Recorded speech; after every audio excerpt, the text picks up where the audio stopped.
உங்களுக்கு தெரியும், நான் 3 தேர்தல்ல அம்மா புண்ணியத்துல, எடப்பாடியாருடைய புண்ணியத்துல, உங்க புண்ணியத்துல தான் ஜெயிச்சேன்.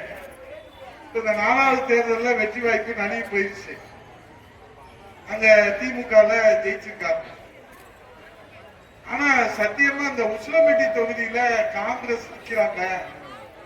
எங்க அண்ணன் மகேந்திரன் அவர்கள் சட்டமன்றத்திற்கு போவது உறுதி என்ற நம்பிக்கையோடு தான் இங்க அவரை களத்துல இறக்கணும். இங்க என்ன ஆச்சுன்னா, காங்கிரஸ் அறிவிச்ச உடனே கொஞ்சம் நம்ம ஆளுகளுக்கு எல்லாம் வெற்றி பெற்றுட்டோம் அப்படின்னு முடிவு பண்ணிட்டு வீட்டுல இருந்துட்டாங்களா என்னன்னு தெரியல. வேட்டையா போட்டாரா அவர்.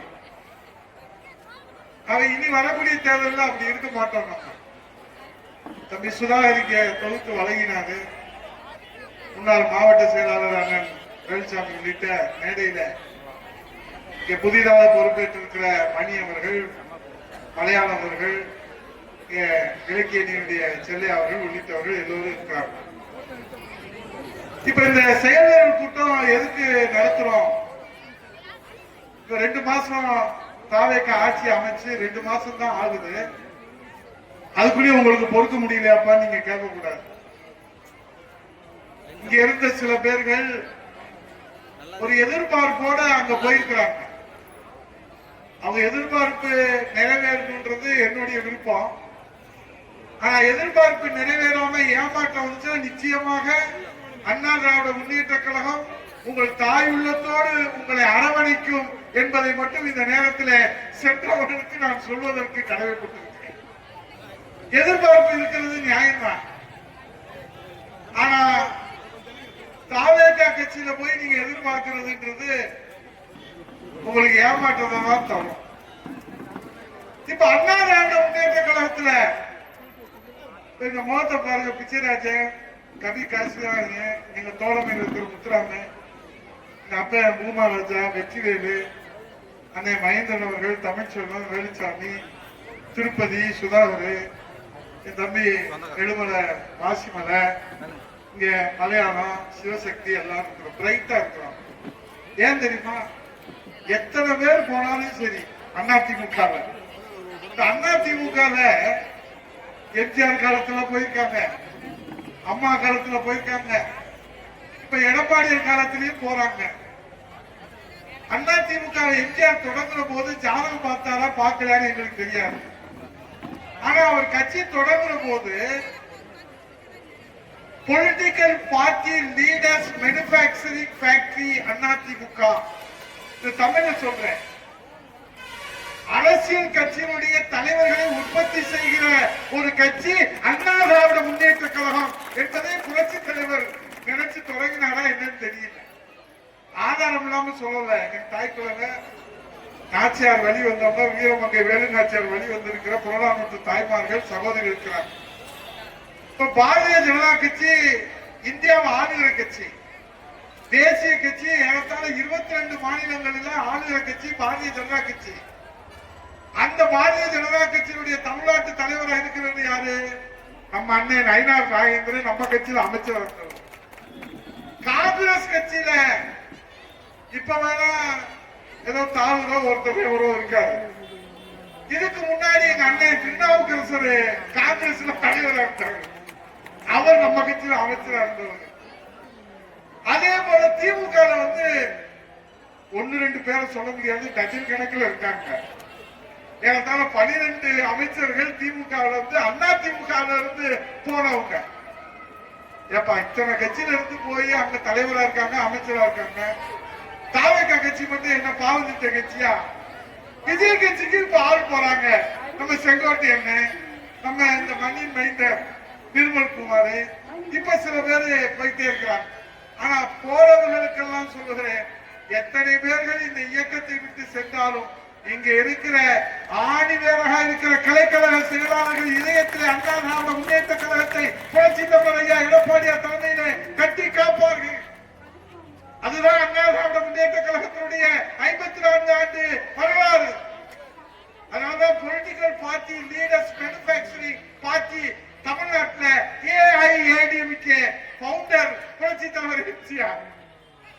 இன்னைக்கு காலையில கூட மகேந்திர பாண்டியனும், பெருமாளும், மலையாளம், மணி, எல்லாரும் போய் பொதுச் செயலாளர் இது காலையில வைக்கிற கூட்டம், ஆனா மாலையில மாத்திட்டோம். ஏன்னா பொதுச் செயலாளருக்கு சந்திக்கிற வாய்ப்பு கிடைச்சிச்சு. இவங்க எல்லாம் ஆசீர்வாதம் வாங்கிட்டு பாருங்க என்ன யோகக்காரங்க பாருங்க, முதல் கூட்டத்தையே பொதுச் செயலாளர் ஆசீர்வாதத்தோட அங்காள பரமேஸ்வரி ஆசீர்வாதத்தோட அந்த சன்னிதானத்துல நடத்துகிற வாய்ப்பு. நேற்று வரைக்கும் எங்க கூட ஒன்னா ஒரே தட்டுல இருந்தவங்க தங்கமா எங்களோட இருந்தாங்க, இப்ப தகரமா போயிட்டாங்க. அதை பத்தி எங்களுக்கு இன்னும் வருத்தம் இல்லை. பதவிக்கு வருகிற போது நான் எல்லாம் பாத்துக்கிறேங்கிறாங்க, ஆனா பதவிக்கு வந்ததுக்கு அப்புறம் பண்ணையாரம் மாறிடுறாங்க. அதனால எங்க ஆளுங்க அவங்க இடத்துல ஒட்ட முடியல. இன்னைக்கு தாவேக்கு அரசு 2 மாத காலம் அவங்க ஆட்சி அமைக்கிறாங்க. இன்னைக்கு அவருக்கு என்ன ஆசையோ என்ன பேராசையோ நமக்கு தெரியாது. விஜய் திமுக கட்சியில இருந்து ஒரு எம்எல்ஏவை அவரு தன்னுடைய கட்சியில சேர்த்துக்கல, அழைக்கல, குதிரை பேரம் பண்ணல, ஒட்டக பேரம் பண்ணல, கழுத பேரம் பண்ணல. ஆனா அண்ணா திமுகவில் இருந்து இன்னைக்கு ஆட்கள் எல்லாம் சாலசாலையா வர்றாங்க அப்படின்னு ஒரு செய்தியை திறந்தோறும் போட்டுக்கிட்டு தவணை முறையில சனிக்கிழமான ஒரு எம்எல்ஏ ராஜினாமா பண்ணுவார். நான் என்ன கேட்கிறேன், மேடையில நாகரிகமா பேசணுன்றது எனக்கு தெரியும், ஆனா வயிறு எரியுது. வெற்றி பெற்றவர்களை விஜய் கட்சியை சேர்ந்த இன்றைக்கு ராஜினாமா பண்ணிட்டு வாங்க, உங்களுக்கு எம்எல்ஏ தரேன், அமைச்சர் தரேன், உங்களுக்கு அது தரேன் இது தரேன்னு சொல்ற விஜய் அவர்களே, நீங்கள் அண்ணா திராவிட முன்னேற்ற கழகத்தை அபகரிப்பதற்கு பேராசை பிடித்தவர்களாக இருக்கிறீர்களே. அண்ணா திராவிட முன்னேற்ற கழகத்திலே நீங்கள் தலைவராக வேண்டும் என்று சொன்னால் ஒன்னும் அம்மா காலத்துல அம்மாட்ட கேட்டு மெம்பர் ஆயிருக்கலாம், அல்லது புரட்சி தமிழையா எடப்பாடியார் அவர்களிடத்துல கேட்டு நீங்க எங்க கட்சியில சேர்ந்திருக்கலாம். நாங்க எங்க கட்சியில சேர்ந்தீங்கன்னா யார வேணாலும் தலைமை யாரை அடையாளம் காட்டுகிறதோ அவர்களை இதயத்திலே சுமக்கிற தொண்டர்கள் தான் அண்ணா திராவிட முன்னேற்ற கழக தொண்டர். ஆனா நீங்க புறவாசல் வழியாக குதிரை பேரத்திலே உதயகுமார் அரசியல் காழ்ப்புணர்ச்சியோடு குற்றம் சாட்டவில்லை. அவங்க ஆட்சி நீடிப்பதற்கு முட்டு கொடுத்துக் கொண்டிருக்கிற பொது உடைமை இயக்கத்தை சேர்ந்த கம்யூனிஸ்ட் கட்சி தலைவர்கள் நேற்று சொல்லியிருக்கிறார். ஒரு ஆங்கில பத்திரிகைக்கு பேட்டி கொடுக்கிற போது நம்ம கண்டு முன்னாலே குதிரை பேரம் நடக்குது, இது ஜனநாயகத்திற்கு ஏற்றதல்ல, உகந்ததல்ல, இது தடுத்து நிறுத்தப்பட வேண்டும். விலை பேசுவதும் விலை போவதும் குற்றம், ஒரு ஜனநாயக குற்றம். எனக்கு கேட்கிறேன், எங்க அப்பா நிலை செயலாளர், நான் 2வது தலைமுறையா இன்னைக்கு 15 வருஷம் 3 தடவை சட்டமன்ற உறுப்பினர், 4வது தடவை வெற்றி வாய்ப்பு நழுவி போச்சு, 10 வருஷம் அமைச்சர், 5 வருஷம் சட்டமன்ற எதிர்கட்சி தலைவர், மாணவரணி செயலாளர், இளைஞரணி செயலாளர், பேரவை செயலாளர், மாவட்ட செயலாளர், இந்த கட்சி எல்லாம் கொடுத்தது. அதுபோல இங்க இருக்கிறவங்க எல்லாம் 2வது தலைமுறை, 3வது தலைமுறை, முதல் தலைமுறை என்று அதிமுகவை நாங்கள் சொந்தம் கொண்டாடுவோம். உலகத்திலேயே ஏழை எளிய சாமானிய மக்களுக்காக இருக்கிற ஒரே இயக்கம் அனைத்து இந்திய அண்ணா திராவிட முன்னேற்ற கழகம் என்பதை அதிமுக நான் சொந்தம் கொண்டாடணும்னா நான் ஒண்ணு அதிமுக உறுப்பினரா இருக்கணும், இல்ல அதிமுகவுடைய உறுப்பினருக்கு பிள்ளையா பிறந்திருக்கணும். இப்ப ஜோசப் விஜய் மானம் கட்ட முதலமைச்சர் அண்ணா திராவிட முன்னேற்ற கழகத்தை அபகரிக்க நினைக்கிறாரே. விஜய் அவர்களே, நீங்கள் என்ன அதிமுக உறுப்பினரா இல்ல அதிமுக காரனுக்கு பிறந்தவரா? உங்கள் பிறப்பை இந்த தமிழகத்துக்கு தெரியவில்லை. நான் என்ன கேட்கிறேன், தவறா இருந்தா மன்னிச்சுக்கீங்க. இதுவரைக்கும் தமிழகத்தில் வரலாற்றில் முதலமைச்சராக இருந்தவர்களுடைய தாயும் தந்தையும் யார் என்பது தமிழ்நாட்டு வாக்காளர்களுக்கு நன்றாக தெரியும். எனக்கு என்ன டவுட்னா, இன்னைக்கு 1.5 கோடி பேர் ஓட்டு போட்டு முதலமைச்சர் விஜயை தேர்ந்தெடுத்திருக்கலாம். ஆனா 8 கோடி மக்களுக்கும் தமிழக மக்களுக்கும் வழிகாட்டுகிற முதலமைச்சர் ஜோசப் விஜய் அவர்களே, சட்டசபையில அப்பாவை காணோன்னு தேடுறீங்க, ஓடு ஓடு ஓடுன்னு ஓடுறீங்க. உங்க அப்பா பேரை மட்டும் எங்களுக்கு உங்க பெத்த அப்பாவை கொஞ்சம் சொல்லிட்டு அதிமுகவை அபகரிப்பதற்கு நீங்கள் முயற்சி எடுப்பதற்கு தயாரா? ஒரு விஜய் அல்ல, 1000 விஜய் வந்தாலும் அண்ணா திராவிட முன்னேற்ற கழகத்தை எந்த கோப்பனாலும் அசைக்க முடியாது. அதான் அதிமுக வரலாறு. அண்ணா திராவிட முன்னேற்ற கழகத்தை அபகரிப்பதற்கு இந்த பூமியில இதுவரை எவனும் பிறக்கவில்லை, இனிமேலும் பிறக்க போவதில்லை. உங்க பிறப்பு என்னன்னு எங்களுக்கு தெரியல. இது அநாகரிகமா யாரும் நினைக்க வேணாம். எனக்கு இருக்கிற சந்தேகத்தை கேட்கிறேன். அவருக்கு தெரிஞ்சா சொல்லுங்க, நாங்க தெரிஞ்சுக்கலாம். அதெல்லாம் அவங்க அப்பா யாருன்னு ஒரு அம்மா போய் அமைச்சர் கேட்கிறாங்கல்ல, வாட் இஸ் யுவர் ஃபாதர்? நான் கேட்கிற விஜயை பார்த்து வேர் இஸ் யுவர் ஃபாதர் அப்படின்னு நான் கேட்கிறேன். உதயகுமார் கேட்கிறேன், சொல்லுங்க. ஆகவே இன்றைக்கு அண்ணா திராவிட முன்னேற்ற கழகத்தில் இருந்து ஏன் நீங்கள் வஞ்சகம் வைத்து அண்ணா திராவிட முன்னேற்ற கழகத்தை அபகரிக்க நினைக்கிறீர்கள்? அல்ல, அவருல ஒருத்தர் இருக்காரு, குஷி ஆனந்த். இங்க இருக்கிறவங்க யாரும் பார்த்திருக்க வாய்ப்பு இல்லை. ராஜா, நீ பார்த்திருக்கியா? அவர் பாண்டிச்சேரிக்காரு, நீங்க எல்லாம் பார்த்தது இல்லை. துறைப்பாண்டி, நீங்க ராஜா எல்லாம் பார்த்திருக்கீங்களா? வாய்ப்பு இருக்கா? அவர் சொல்றாரு, நம்ம சொல்லுவோம்ல, நம்பினோ கெடுவதில்லை, இது 4 வரை தீர்ப்பு. புரட்சி தலைவர் எம்ஜிஆர், புரட்சி தலைவி அம்மா, புரட்சி தலைவர் எடப்பாடி, அதை நம்பியவர்கள் கெட்டு போனதில்லை. நம்பாமல் கெட்டு போனவர்கள் யாராவது இருப்பாங்க அப்படின்னு நம்ம சொல்லுவோம். நம்ம உயிரினும் மேலான தலைவர்கள். குஷி ஆனந்த் ஒரு விழாவில் சொல்றாரு, நான் முதல்வர் விஜய் அவர்களை அள்ளிக்கின்னு வந்தது அள்ளிக்கின்னு போவோம், அதான் எங்க வேலை. அவரை நம்பினவங்க இந்த தமிழ்நாட்டில் வாழ்ந்ததா சரித்திரமே இல்லை, கெட்டு போனதா சரித்திரம். என்னடா சொல்ல ஒரு பைத்தியக்காரிகளா அமைச்சரா வச்சுக்கிட்டு இந்த நாட்டில் நாங்க என்ன செய்யணும்? அந்த அமைச்சரவையில உட்கார்ந்து ஒவ்வொருத்தரும் பேசுற பேச்சு தாக்க முடியல. டெய்லி நெஞ்சு வலிக்கு மாத்திரை கையில வச்சுக்கிட்டு தான் தமிழ்நாட்டில் நடமாட வேண்டியதா இருக்கு. முருகன் சிரிக்கிறார், என்னடா செய்யறது, எதுனா செய்யறது? ஏன்னா உசிலம்பட்டியில மகேந்திரனை விட ஒரு சிறந்த சட்டமன்ற உறுப்பினரை நீங்கள் தேர்ந்தெடுக்க முடியுமா? அவருக்கு தெரியாத கிராமம் இருக்கா? அவருக்கு தெரியாத ஊர் இருக்கா? அவருக்கு தெரியாத வாக்காளர் இருக்கிறாங்களா? அவருக்கு தெரியாத மக்கள் இருக்கிறாங்களா? அவர் போராட நல்லது என்பது இருக்குதா? எந்த இதுனாலும் கல்யாண வீடுனாலும் அவர் தான் முதல்ல இருப்பார்.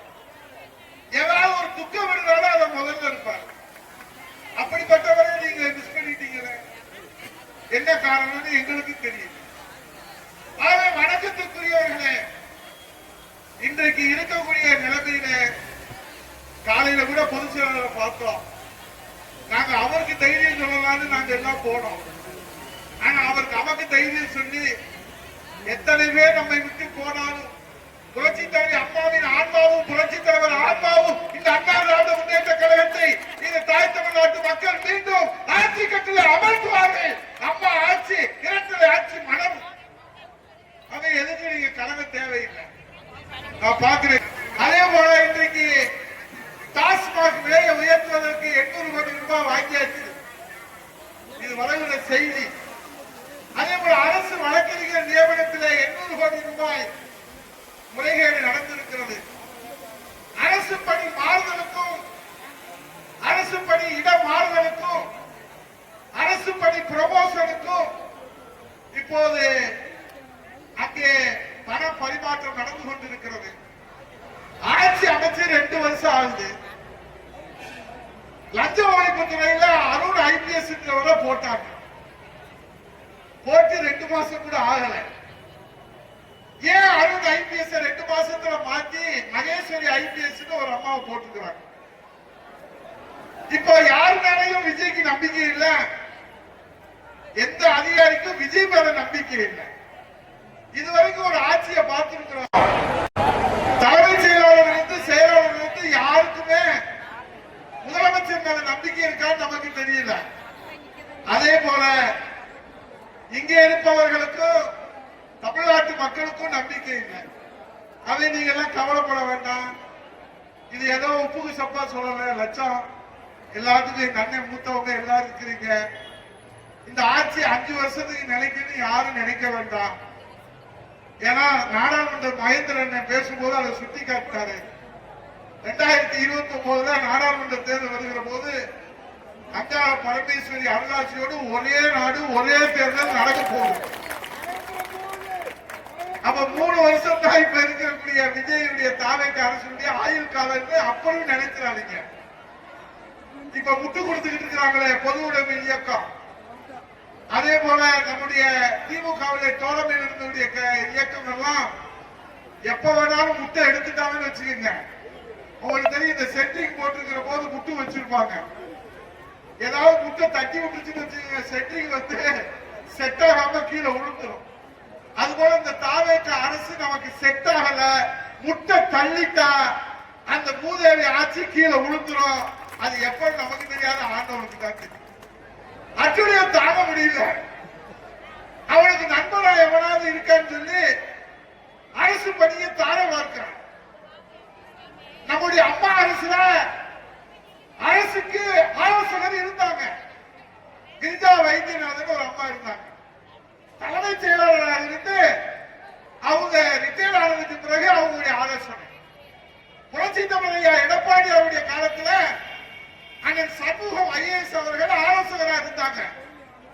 அவர் தலைமைச் செயலாளராக பைனான்ஸ் செக்ரட்டரியாக இருந்து அவர் ஓய்வு பெற்றதற்கு பிறகு இந்த நாட்டு மக்களுக்கு புரட்சி தமிழையா எடப்பாடியா நல்லது செய்ய நினைக்கிறாரு.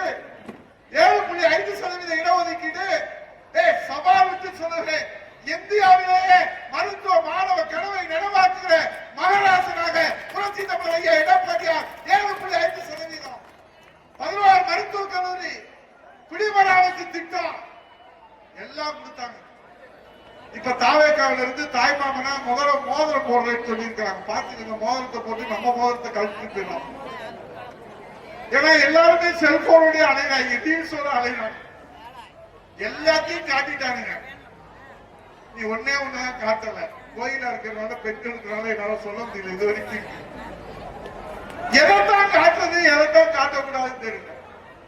இப்ப ஆலோசகரா அவனுக்கு தேர்தல வேலை செஞ்ச ஜான் ஆரோக்கியசாமின்னு கண்ணது காதது மூக்கதுன்னு தெரியல. ஆந்திராக்காரன், எந்த நாட்டுக்காரனும் நமக்கு தெரியல. அவன் ஆலோசகர் போடுறாங்க. அவன் இன்னொருத்தர் விஷ்ணு ரெட்டின்னு, அவன் ஆந்திராக்காரன். அவனை இங்க தமிழ்நாட்டுக்கு ஆலோசகரா போனார். இதை விட மோசம் ஜனநாயகத்தினுடைய படத்தை தயார் பண்ண ஒரு கர்நாடகத்துக்காரன், ஏதோ வெங்கட்ராமனோ ஏதோ தாடி வச்சு குடுப்பி வச்சிருக்கான். கர்நாடகம் அவனுக்கு தமிழ்நாட்டுக்கு சம்பந்தமே இல்லை. அவனை டெல்லி சிறப்பு பிரதிநிதியா போடுறான். நான் என்ன கேட்கிறேன், ஜோசப் விஜய் அவர்களே, 8 கோடி தமிழர்களிலே ஒரு தமிழர் டெல்லி சிறப்பு பிரதிநிதியாக நியமிப்பதற்கு இந்த தமிழகத்திற்கு தகுதி இல்லையா? இந்த தமிழினம் உன்னை முதலமைச்சர் அருகிலே அமர்த்தியதற்கு இதுதான் இந்த தமிழ்நாட்டுக்கும் தமிழ்நாட்டு மக்களுக்கும் தமிழ் இனத்திற்கும் தமிழ் மண்ணுக்கும் நீங்கள் தருகிற பரிசா? வெங்கட்ராமன் உனக்கு பிடிச்சிச்சுன்னா கட்டி பிடிச்சு படுத்துக்க, யார் வேணாம்னா. டெல்லி சிறப்பு மாயக்கிழராக ஏதாவது பேசுற பெண்கள் நிறைய இருக்காங்க. இப்படிதான் முசுப்பேத்தி மாற்றி விட்டுறாங்க. சகிக்க முடியலங்க. வயிறு எரியுது. சிரிச்சுதான் நம்ம போக்க வேண்டியது. என்ன ஆட்சி நடத்துறீங்க? அதுல அது சொல்றாங்க, இன்னைக்கு ஏதோ ரேஷன் கார்டு திறந்து வச்சாங்க. நேற்று இன்னைக்கே தெரியல. பெரம்பூர் தொகுதி பார்த்தீர்களா எவ்வளவு அழகாக லிப்ட் விட்டுக்கிறான். பார்த்தீர்களா ஜீனி எவ்வளவு அழகாக போட்டு தாங்க முடியல. அவங்க அனுபவிச்சு எங்க அம்மா புரட்சி தலைவி சிங்கரிக தலைவி அம்மா அவர்கள் இதே ரேஷன் கடையை திறந்து அந்த தாய்மார்களை கட்டி அணைத்து அம்மா உணவகம் திறக்கிற போது அந்த அம்மா உணவக ஊழியர்களை கட்டி அணைத்து அந்த உணவகத்தை திறந்து வைத்த காட்சி இன்றைக்கு பசுமையாக இதயத்திலே நிறைந்திருக்கு. ஒரு துப்புரவு பெண்மணி ஆசையில விஜய் நம்ம முதல்வர் தானே, நடிகர் தான் அந்த அம்மா கை கொடுத்துருக்காரு, முதல்வர் தானே கையை நீட்டிக்கிட்டே நிக்குது. அவன் கையை இப்படி வச்சுக்கிட்டே நிக்கிறான். உடனே பாதுகாப்பு அதிகாரி சுதாரிச்சுட்டு அந்த அம்மா அப்படியே தள்ளிக்கிட்டே போயிட்டு தள்ளு தள்ளு தள்ளு தள்ளு தள்ளு. இதைய தீண்டாமையை பத்தி பேசுறாங்க. என்ன யோகியதை இருக்குது? புரட்சி தலைவர் அம்மா அவர்களுடைய மறுவடிவமாக இருக்கிற புரட்சி தமிழ் ஐயா எடப்பாடியார் மேட்டூர் அணையில குடிமராமத்து திட்டம் துவங்கி வைக்கணும். துண்டை எடுத்தாரு, தலப்பா கட்டாரு, வேஸ்ட் எடுத்தாரு, மடிச்சு கட்டாரு, கடப்பாறை எடுத்தாரு. மேட்டூர் அணையில தண்ணீர் வருகிற வரை தூர்வாருவேன் என்று தூர்வாரிய மகாராஷ்டிரன் புரட்சி தமிழர் ஐயா எடப்பாடியார் வருங்கால முதலமைச்சர். எங்க தேர்தலுக்கு முன்னாடி எங்கேயாவது தாவேக்க கொடியை நம்ம பார்த்தோமா? இப்ப பார்த்தா எல்லாரும் வாடகைக்கு வாங்கி எல்லாரும் ஓட்டுறாங்க. வண்டிய வாடகை கொடுக்க முடியாம வந்துருவாங்க. கவலைப்படாதீங்க யாரும். இது மாதிரி நிறைய சொல்றதுக்கு நிறைய இருக்கு. சேர்தல் கூட்டம், இந்த கிளை செயலாளர்களுக்கெல்லாம் இந்த மேடையில் இருக்கிற நாங்க எல்லோரும் எங்கள் ஆயுள் முழுவதும் உங்களுக்கு கடமைப்பட்டிருக்கிறோம் என்பதை சொல்லி, எத்தனை சோதனைகள் வந்தாலும் மக்கள் திலகம் பொன்மன தலைவர் புரட்சி தலைவர் எம்ஜிஆர் தொடங்கிய இந்த கட்சி, புரட்சி தலைவர் இதயதீபம் தமிழகசாமி அம்மா வளர்த்த கட்சி, ஒரு சாமானியராக எளியவர், பண்பாளர், கருணை உள்ளம் கொண்டவர், தாய் உள்ளம் கொண்ட, தெய்வ உள்ளம் கொண்ட, வீழ்ந்தாலும் செத்தாலும் அண்ணா திராவிட முன்னேற்ற கழக கொடிதான் எங்கள் நெஞ்சிலே படரும் என்ற அந்த உறுதியோடு இங்கே உழைத்துக் கொண்டிருக்கிறார். ஆகவே அண்ணா திராவிட முன்னேற்ற கழகத்துடைய கடைசி தொண்டன் இருக்கிற வரை இந்த இயக்கத்தை புரட்சி தமிழர் எடப்பாடி அவருடைய தலைமையிலே கட்டி காப்பதற்காக வருகை வந்திருக்கிற அத்தனை பேருடைய பாதங்களிலும் என்னுடைய நன்றியை பாதம் பெற்று வணங்கி காணிக்கிறார்கள். நன்றியை வார்த்தைகளால் சொல்ல முடியாது. ஆகவே உங்கள் பாதங்களிலே நன்றியை காணிக்காக்கி இந்த விசுவாசத்திற்கு, உங்களுடைய விசுவாசத்திற்கு, உங்களுடைய உழைப்புக்கு